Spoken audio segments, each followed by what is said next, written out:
Bharatiya Janata party के मुख्य प्रवक्ता व पूर्व मंत्री अजय चंद्राकर ने इस बात पर कड़ा ऐतराज जताया है कि केयर टेकर मुख्यमंत्री के दबाव में कलेक्टर को हटाने की कार्यवाही हो या खुद के पाटन निर्वाचन क्षेत्र में आचार संहिता के उल्लंघन का मामला हो, इसकी जांच नहीं की जा रही है। श्री चंद्राकर ने कहा कि राज्य निर्वाचन प्रक्रिया के दौरान मुख्य निर्वाचन पदाधिकारियों से भाजपा द्वारा की गई तमाम शिकायतों पर हमारे सामने बुलाकर हमारी उपस्थिति उसकी जांच कराई जाए, हमारा पक्ष भी सुना जाए और यदि उसको नसीबद्ध किया गया है उसकी ब्यौरेवार जानकारी दी जाए। श्री चंद्राकर ने आरोप लगाया है कि कर्मचारियों के भी मतदान में अनियमित बरती गई है। कर्मचारियों के मतदान का प्रतिशत ज्यादा हुआ। किसी कर्मचारी के चुनाव में ड्यूटी कट जाने पर उसका नाम हटाया गया, परंतु वह कर्मचारी अपने मूल स्थान पर भी मतदान पर वंचित हो गए। यह जानबूझकर किया गया क्योंकि केयर टेकर मुख्यमंत्री यह जानते थे कि कर्मचारी वर्ग कांग्रेस से नाराज है। आज जितना वह अधिक वोट करेंगे उतनी कांग्रेस को क्षति होगी, इसलिए कम से कम 25,000 कर्मचारियों को मतदान से षड्यंत्र पूर्वक वंचित किया गया। अपने रिपोर्ट्स के आधार पर कह रहे हैं। आप लोगों ने निर्वाचन आयोग में कितने शिकायत किया है? निर्वाचन आयोग को आपने शिकायत किया है। जब वोटिंग हो चुका है और ईवीएम जो है वो स्ट्रांग रूम में है, तो ये जो किस तरह से ये प्रभावित कर सकते हैं इनकी जो एक्टिविटीज है आप बता रहे हैं। सवाल मैंने सिर्फ स्ट्रांग रूम की बात नहीं कही, मैंने ये कहा है कि स्ट्रांग रूम में क्या क्या प्रक्रिया की गई है, कौन से स्ट्रांग रूम कौन से बल के अधीन में है, कितने दिन में चार्ट होते हैं, कितने जगह उन्होंने कार्यकर्ता चेकिंग होती है, कितने कार्यकर्ताओं को राजनीतिक दलों को उन्होंने वहां पे निगरानी के लिए अनुमति दी है नाम को, क्या प्रक्रिया है, कितने बजे खोले जाएंगे, कितने बजे क्या होंगे, उस तरह के टोटल प्रक्रिया को सार्वजनिक करे, ये कहा है मैंने। तो इसमें लीगल प्रोविजन क्या है उसको आप एक्सप्लोर करें। लीगल प्रोविजन का सवाल ही पैदा नहीं होता। इसमें लीगल प्रोविजन ये है कि जो रिटर्न अधिकारी को जो निर्वाचन अधिकारी है जो प्रक्रिया नियम के तहत संपादित करेगा बिना राजनीतिक भागीदारी को, उस प्रक्रिया का मतलब क्या होगा, विषय ये है।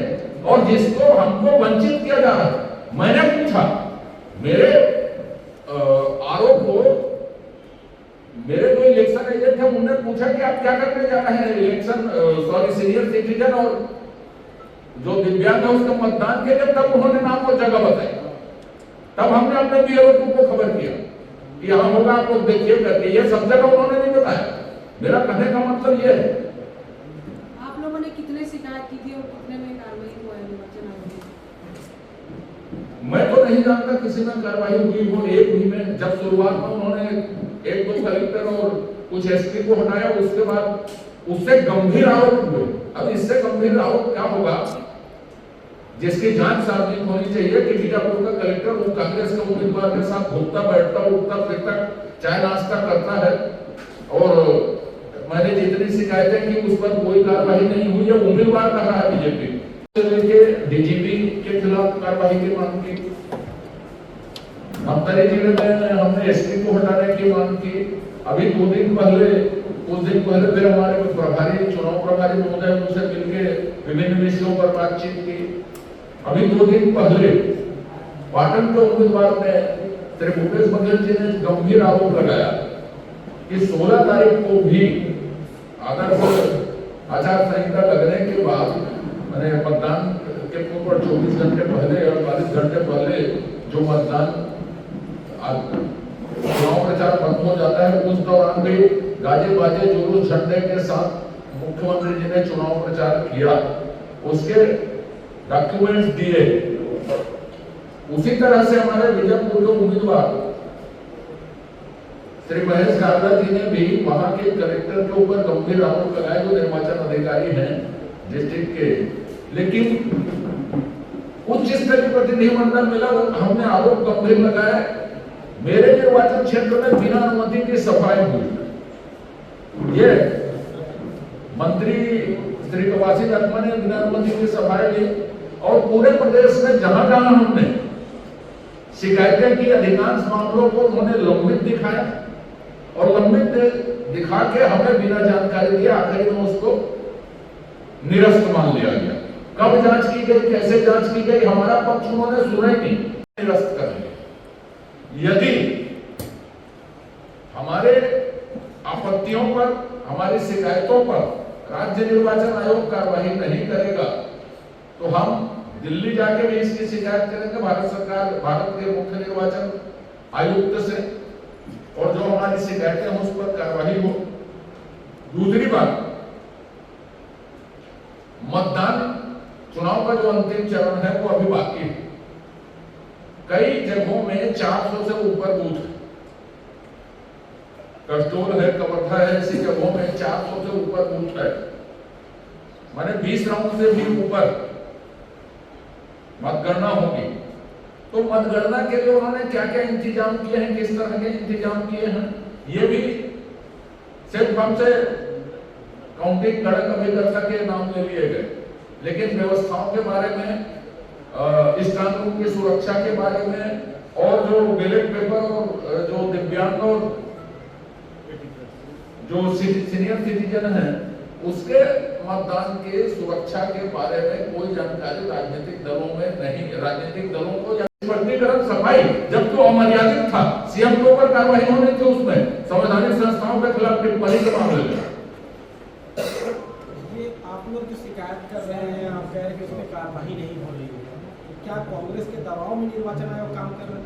नहीं, मैं तो कांग्रेस के दबाव नहीं बोलता, मैंने दूसरी बात कही, केयर टेकर मुख्यमंत्री के दबाव में है, कुछ जगह आरोप है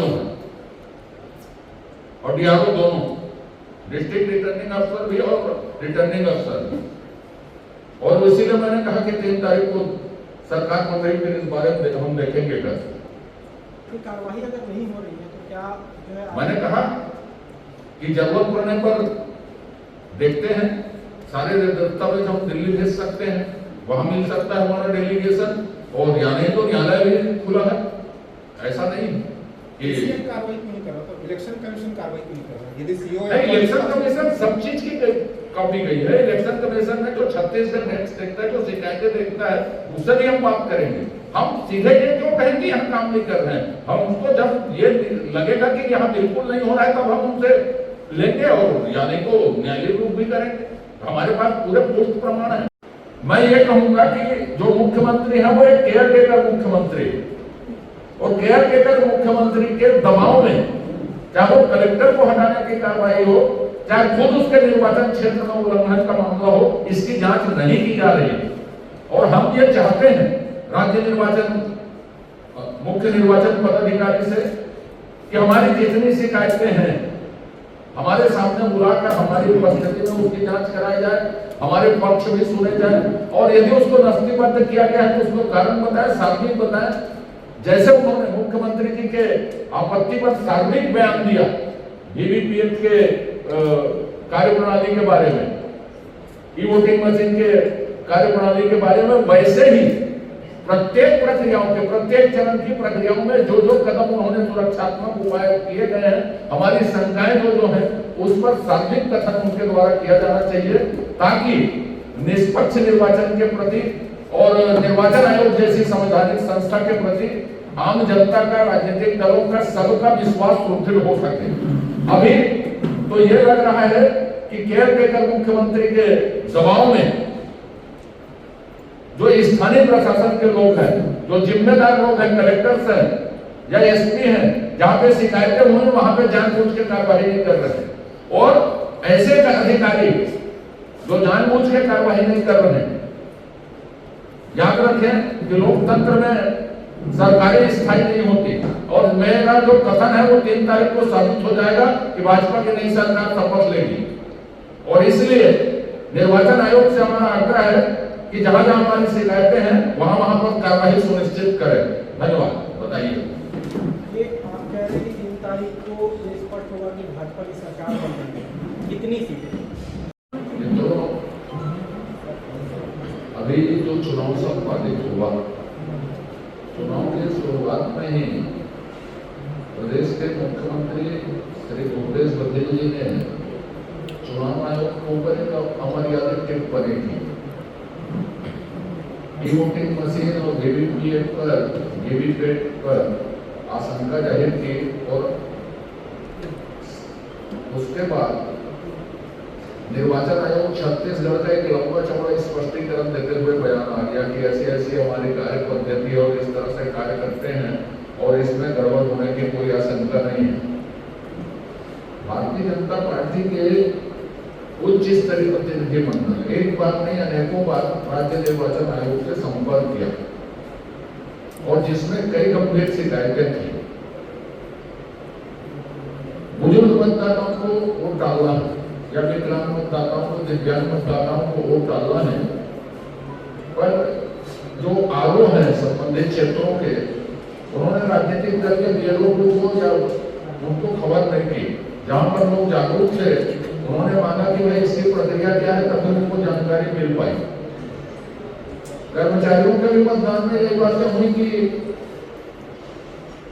मतदान का प्रतिशत उनका ज्यादा हुआ, लेकिन यदि किसी के ड्यूटी कट गए तो उसका नाम ड्यूटी चार्ट से यदि नहीं हटाया गया तो वो पूर्ण स्थान पर मतदान से वंचित हो गए। उसको जानबूझ के ऐसा किया गया, क्योंकि ये जानते थे कि कर्मचारी वर्ग जो है कांग्रेस से नाराज होगा और जितना वो अधिक वोट करेगा उतना कांग्रेस को क्षति होगी, इसलिए ड्यूटी चार्ट से उसका नाम नहीं हटा के कम से कम 25,000 लोगों को मतदान से षड्यंत्र पूर्वक वंचित किया गया।